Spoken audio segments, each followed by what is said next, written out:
नमस्कार dear students, स्वागत है आप सभी का आपके अपने YouTube channel all type knowledge में।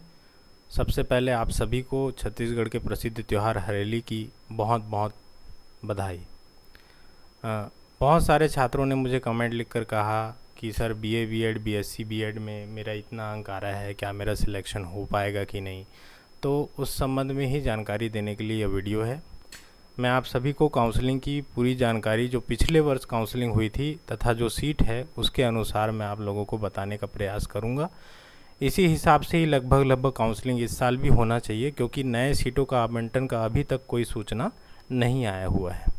आप सभी को क्या करना है, गूगल पर आना है, सर्च में लिखना है SCERT। जैसे ही लिखेंगे पहला जो साइट आएगा scert.cg.gov.in, इसे आप लोगों को क्लिक कर लेना है।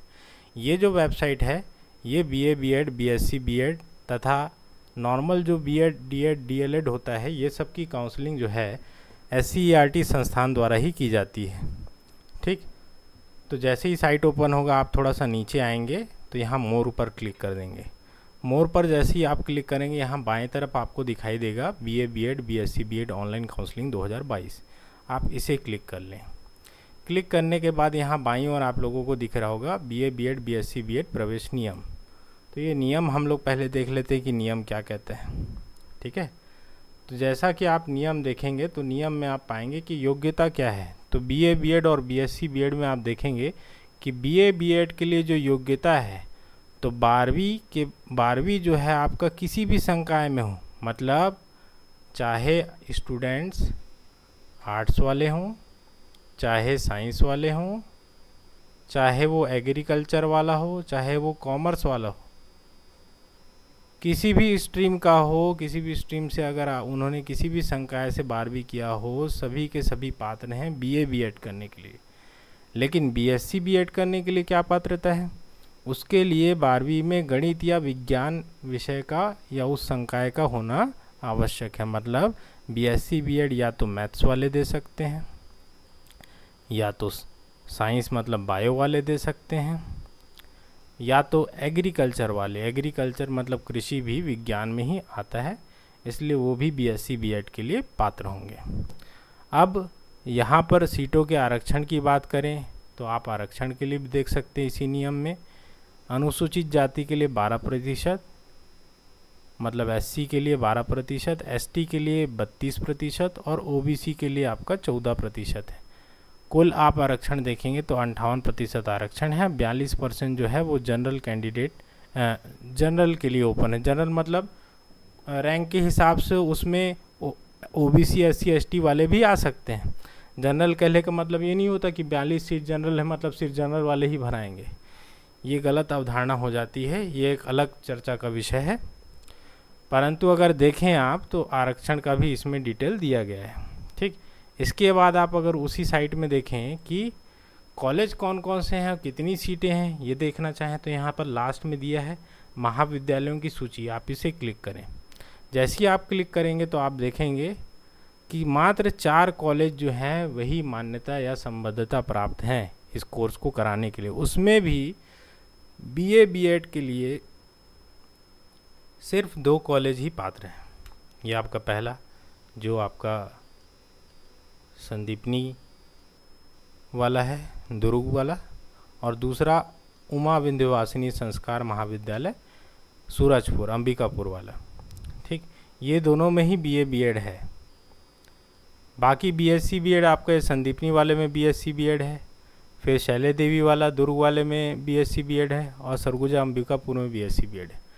कुल सीटों की अगर आप बात करें तो बीएससी बीएड के लिए जो सीट है, टोटल कितने सीट हुए, बीएससी बीएड के लिए टोटल सीट है 150, जिसमें से 10-10 सीट आप ऑल इंडिया लेवल के सीट को छोड़ दें तो आप 10-10 सीट 30 सीट और माइनस करेंगे तो छत्तीसगढ़ के विद्यार्थियों के लिए मात्र सीटें हो जाती है 120। वहीं आप उसी प्रकार से बीए बीएड को आप यहाँ पर देख पाएंगे कि बीए बीएड के लिए कितनी सीटें हैं। तो बीए बीएड मात्र 2 कॉलेज में ही है, 40 और 40 80 सीटें, 10-10 जोड़ोगे तो पहले 100 और फिर आप वो ऑल इंडिया लेवल के स्टूडेंट्स को 20 माइनस करोगे तो मात्र 80 सीटें ही हैं छत्तीसगढ़ के छात्रों के लिए। अब आप सभी के मन में शंका इसीलिए आ रही है क्योंकि काउंसलिंग अभी तक चालू हुआ नहीं है। संभवतया जो आसार नज़र आ रहे हैं वो 15 अगस्त के बाद ही काउंसलिंग चालू होगा, जैसा कि हमें आसार लग रहा है कि काउंसलिंग 15 अगस्त के बाद होने के चांस ज़्यादा हैं। ठीक है, अब अभी तो मॉडल आंसर आ गया है, रिज़ल्ट हो सकता है हफ्ते 10 दिन में आ जाए। मैं आप लोगों को मार्क्स के अकॉर्डिंग तो नहीं बता पाऊँगा कि कितने अंक तक सिलेक्शन होगा। अब जैसा कि आप देख पा रहे हैं मात्र 120 सीट हैं बीएससी बीएड के लिए और 80 सीट है बीए बीएड के लिए, मतलब हम टोटल मान के चलें तो 200 सीटें हैं। ठीक है, अब आप मान लें कि लगभग एग्ज़ाम दिया होगा 6000 छात्रों ने कम से कम एग्ज़ाम दिया होगा। ठीक है, 6000 छात्रों ने एग्ज़ाम दिए हैं और सीट मात्र 200 है, 200 सीटें ही भरानी है। अब देखो समस्या क्या है, समस्या ये है कि बाकी जगह जो नॉर्मल प्लेन बीएससी बीए के लिए जो कॉलेजों में एडमिशन होता है वो चालू हो गया है और अभी तक ये बीए बीएड या बीएससी बीएड की काउंसलिंग प्रारंभ हुई नहीं है।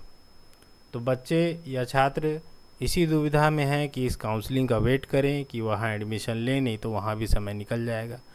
मैं आप लोगों को लगभग जानकारी देने का प्रयास करूँगा। अच्छा, इसी साइट में आप फ़ीस का भी स्ट्रक्चर देख सकते हैं कि बीए बीएड या बीएससी बीएड के लिए क्या फ़ीस का निर्धारण किया गया है। देखिए यहाँ पर बाईं ओर जो मुख्य वेबसाइट है एससीईआरटी की, वहाँ पर आप देखेंगे बाईं ओर BSc BEd BA BEd fees का निर्धारण।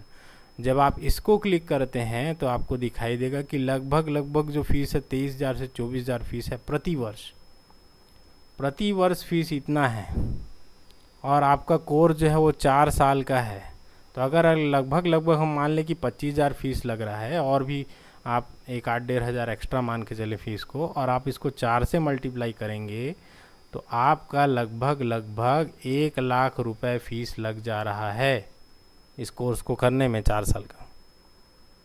इससे बेहतर क्या है भाई? इससे बेहतर ये है कि अगर आप दुविधा में हैं तो तुरंत आप नॉर्मल अच्छे कॉलेजेस में बीए और बीएससी का एडमिशन ले लें 3 साल के कोर्स का।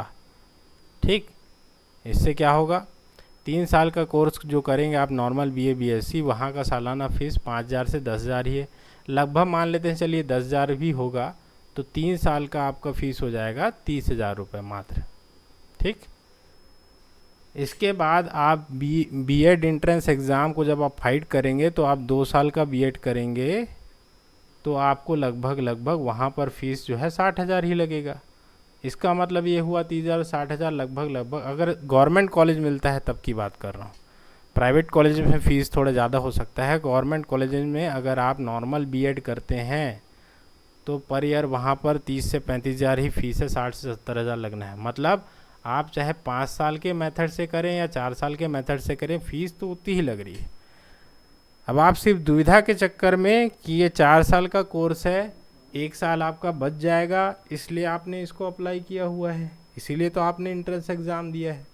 परंतु उस दुविधा के चक्कर में कहीं ये 1 साल भी बर्बाद ना हो जाए, इसलिए बेहतर ये है कि जब इसका रिज़ल्ट आए और आप लोगों का रैंक में बता रहा हूँ, रैंक वाइज मैं आप लोगों को बताना चाहूँगा। रैंक के लिए मैं बता दूं, जनरल कैटेगरी के छात्र ओवरऑल रैंक की मैं बात करूंगा और कोई कैटेगरी रैंक नहीं, ओवरऑल रैंक को देखिएगा। ओवरऑल रैंक जनरल कैटेगरी में अगर 100 तक है तभी वो इस काउंसलिंग के लिए वेट करे। अगर 100 से ज़्यादा आ रहा है तो आप सीधे नॉर्मल कॉलेजेस में एडमिशन ले लीजिए। ओबीसी की बात करूंगा तो ओबीसी में आप लगभग आपकी रैंक अगर 200 तक ही है, क्योंकि ओबीसी में भी आरक्षण उतना ज़्यादा नहीं है, 14% ही आरक्षण है। तो अगर आपकी ओवरऑल रैंक 200 तक है ओबीसी में तब आप काउंसलिंग के लिए वेट करें। एससी के छात्रों के लिए, एससी में अगर आपकी रैंक 350 या 350 से 450 तक है तब आप उसके लिए वेट करें। ठीक है, और अगर आप एसटी की बात करें तो एसटी के छात्र जो है वो 1000 रैंक तक काउंसलिंग में वेट कर सकते हैं। ठीक है, अब इसकी और अच्छे से सूचना जब आ जाएगा, नोटिफिकेशन रिज़ल्ट आ जाएगा तो मैं आप लोगों को बना कर दूंगा। लेकिन अभी चूंकि आप लोगों को डाउट जा रहा है, समय नहीं है, तो मेरा तो यही मानना है कि समय बर्बाद न करते हुए अगर मॉडल आंसर से आप लोगों ने मैच कर लिया है, विभागीय मॉडल आंसर भी आ चुका है साइट पर, अगर आपने उससे मैच कर लिया है और आप लोगों को लग रहा है कि इसमें होने के चांस कम है, क्योंकि सीटें ही कम हैं, क्योंकि यहाँ पर ऐसा नहीं है कि मेहनत नहीं किया गया होगा आपके द्वारा, लेकिन जो आपकी सीटें हैं वो ही कम है। तो जब सीट ही नहीं है तो आपका कॉलेज मिलने का आसार जो है वो भी कम हो जाता है। भाई आप मात्र 200 सीट है, वो भी बीएससी साइंस वालों के लिए मात्र 120 सीट है। तो आप समझ लीजिए ना, यहीं से मात्र 120 सीट है, एग्ज़ाम दिलाने वाले करीब करीब 6000 लोग हैं। तो ऑब्वियस ही बात है कि 5500 से ऊपर लोगों का नहीं होगा। तो सीधे सीधे क्या करें, सीधे सीधे आप यही करें कि अच्छे कॉलेजेस में, जो भी आपके क्षेत्रीय कॉलेज होंगे, जो नामी गिरामी कॉलेज होंगे, वो आप लोगों को खुद ही पता होगा, वहाँ एडमिशन चालू हो चुके हैं। नॉर्मल फॉर्म भरिए और नॉर्मल तरीके से आप प्लेन बीए बीएससी या ऑनर बीएससी, ऑनर मतलब अपना सब्जेक्ट में बीएससी, ये आप कर सकते हैं। ठीक है, और इसके इंतज़ार में वही लोग रहें जिनका अंक अच्छा आ रहा है। रिज़ल्ट आने का कम से कम आप वेट कर लीजिए। रिज़ल्ट आने के बाद रैंक आप देखकर अनुभव लगा सकेंगे कि आपका हो पाएगा कि नहीं। तो आप कम से कम इसके लिए रिज़ल्ट तक का वेट करें।